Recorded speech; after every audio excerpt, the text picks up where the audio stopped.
My coaching client, Laura, recently told me that she saved more money than she spent on my coaching because I helped her simplify and consolidate her tech stack. And now I want to do the same thing for you too. I have put out a free tool called the Tools Audit. It will help you determine what tools you use, how much you're paying, where you can consolidate and eliminate to simplify your small business tech stack. You can go to streamlined.fm/tools to get your free tools audit today. That's streamlined.fm/tools. I remember when Nextel came out with their walkie-talkie feature for their phones. You could push to talk over cellular. I won't deny that this served in some practical settings, like on a construction site or something, but it largely amounted to a bunch of ding-dongs yelling into their phones at the mall, having short, fragmented conversations for all to hear. This is probably what made me hate talking to my phone. If I had the ability to type discreetly while I was in public, why would I opt to tell the whole world what I was typing or what I was trying to talk about? They don't need to know that I can't find the specific sauce my mom wants from the store. But a few things have changed since 1997, and I find myself talking to my phone a lot more. Today, I'm going to tell you how and why I am using my phone in this way. Hey everybody, welcome to another episode of the Streamlined Solopreneur, a show that helps you simplify your tech stack so you can confidently step away from your business without fear of it crumbling. So, one of the big reasons that I have gotten over this, let's say, hesitancy to talk to my phone is that lots of people are actively recording and broadcasting themselves on the internet. Earlier this year, I was in Disney World, and I am always just gobsmacked by how many people choose to live stream or record their entire experience at the park. But I don't do that. I don't like doing that. I'm uncomfortable doing that. I had to record myself for a piece of user-generated content for a brand, and I didn't even like doing that out in front of my house. So that's not really the reason I'm more comfortable talking to my phone in public. No, there's actually more utility. There's more practicality to talking to your phone now. I have embraced audio notes in the Messages app. It is asynchronous, and so I can choose when to both send and listen to messages.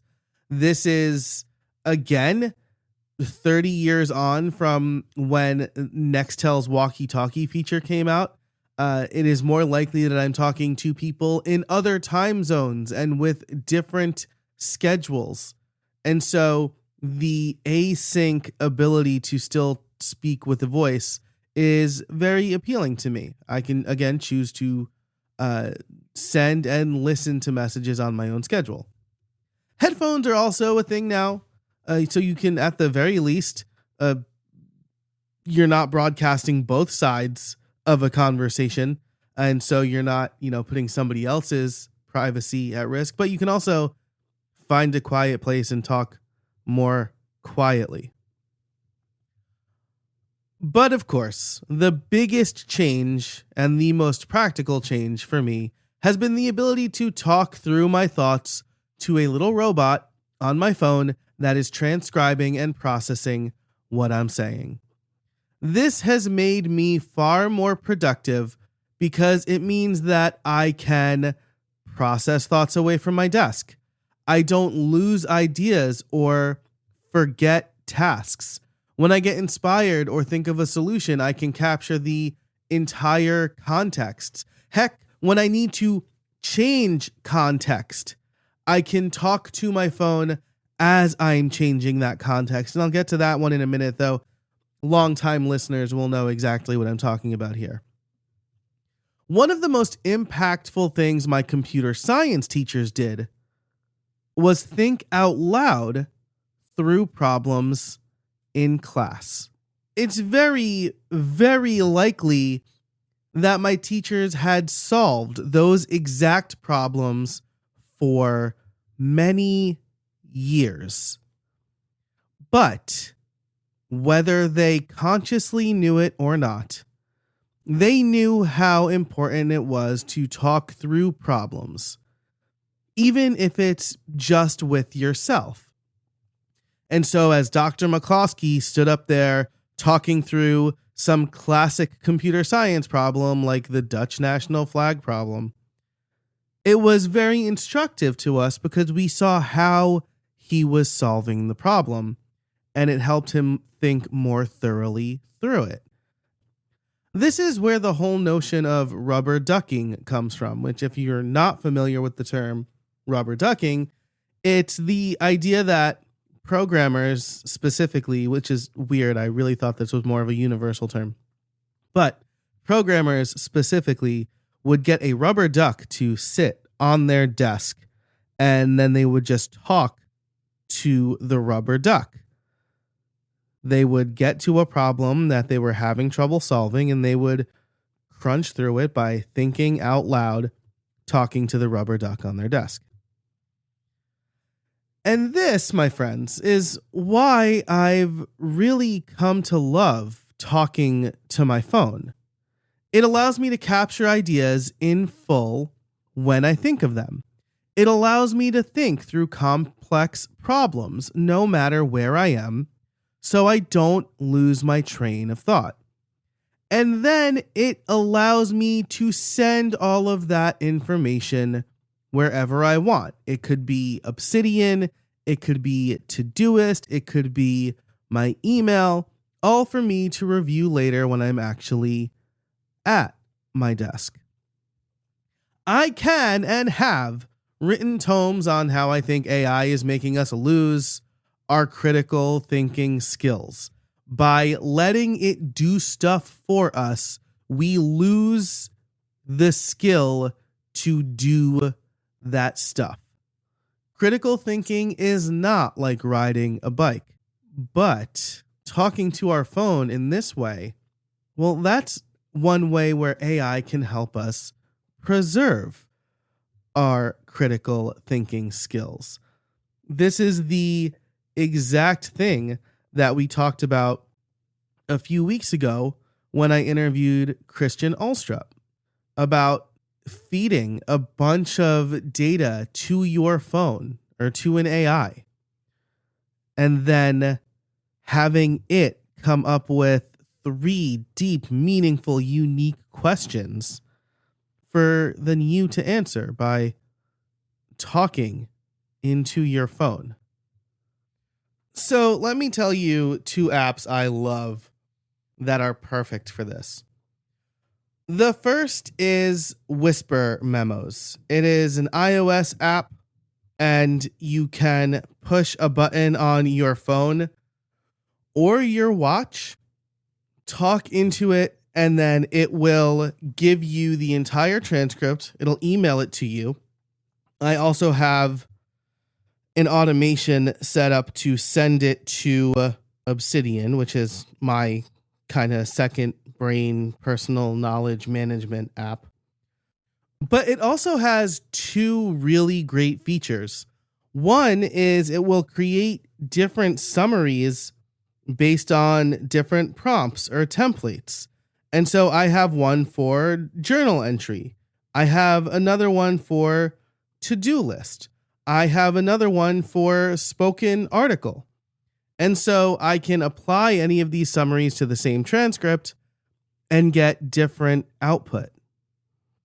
The other feature that they have, but their different summary templates have kind of killed this for me, is Zapier integration. And their Zapier integration is especially good because you can set it up where if the note starts with different words, it will send the text to different zaps. So for a long time, I had a custom zap set up with Whisper Memos where I said shutdown routine for, and then whatever day it was. And then I would just brain dump everything in there. It would send that text to Zapier, which would in turn send it to ChatGPT to create a list of to-do items, or task list. And then it sends that to Todoist, my task manager. And again, I had this same one where it was like spoken article, where I would say article idea, and then I would speak the article and it would send it to ChatGPT and come up with an article using only my words. And that was okay. I never really used the output from that, but at least I had the skeleton of an article ready to go. I don't really use either of those anymore because of the custom summaries in Whisper Memos, and because of the other way I really use the ability to talk to my phone, and that is with the Ramble feature in Todoist. So I put out a video a while ago called Todoist Killed My Favorite Automation, and I'm happy about it. And I should say, full disclosure here, that Todoist saw that video, liked what they saw, and then partnered with me to create user-generated content around the Todoist Ramble feature. You can see some of that on my YouTube channel. I'll probably add the rest of it very soon.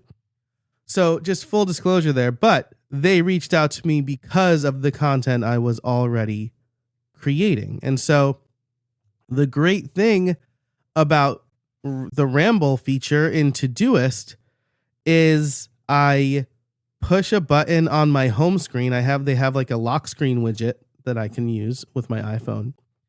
And I just start talking to it. And I say what I need to do and what project it's for and when it's due and the priority and a whole bunch of other stuff. And it's so much better than my custom Zap because it integrates directly with Todoist and it understands the context of what I'm saying. And so in both of these cases, they adhere to my core philosophy of the fewest links in the chain, the better. With Whisper Memos, it's summaries inside of Whisper Memos.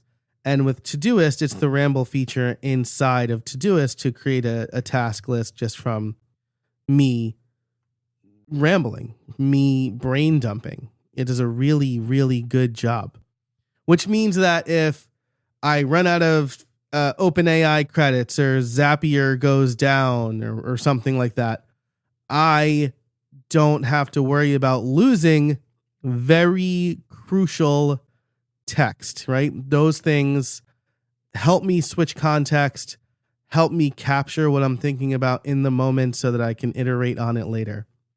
My goal is to make life as simple as possible for solopreneurs who want to use tech and leverage tech. We all have to.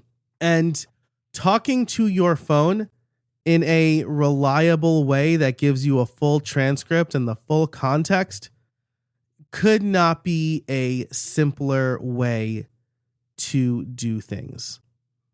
So that's what I really wanted to talk about. If you don't want to shell out for Whisper Memos, you could always use the Voice Notes app or the Voice Memos app, the audio recorder if you use Android, or one of the many other audio transcription apps that you can get now. There's like Super Whisper.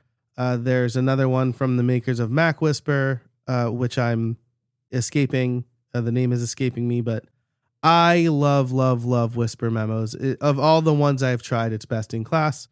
And again, with Todoist, I have been using Todoist for what feels like my entire adult life, on and off. And I finally, just a few years ago, thought, why do I keep switching away from this app?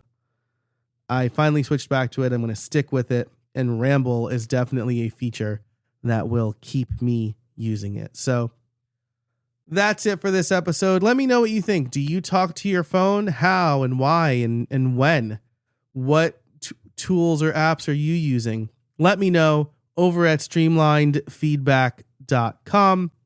If you are wondering if your tools are worth it or if you're using too many, if you feel like your tech stack is too complicated, you can do a free assessment that I built inside Notion over at streamlined.fm/tools. That's streamlined.fm/tools.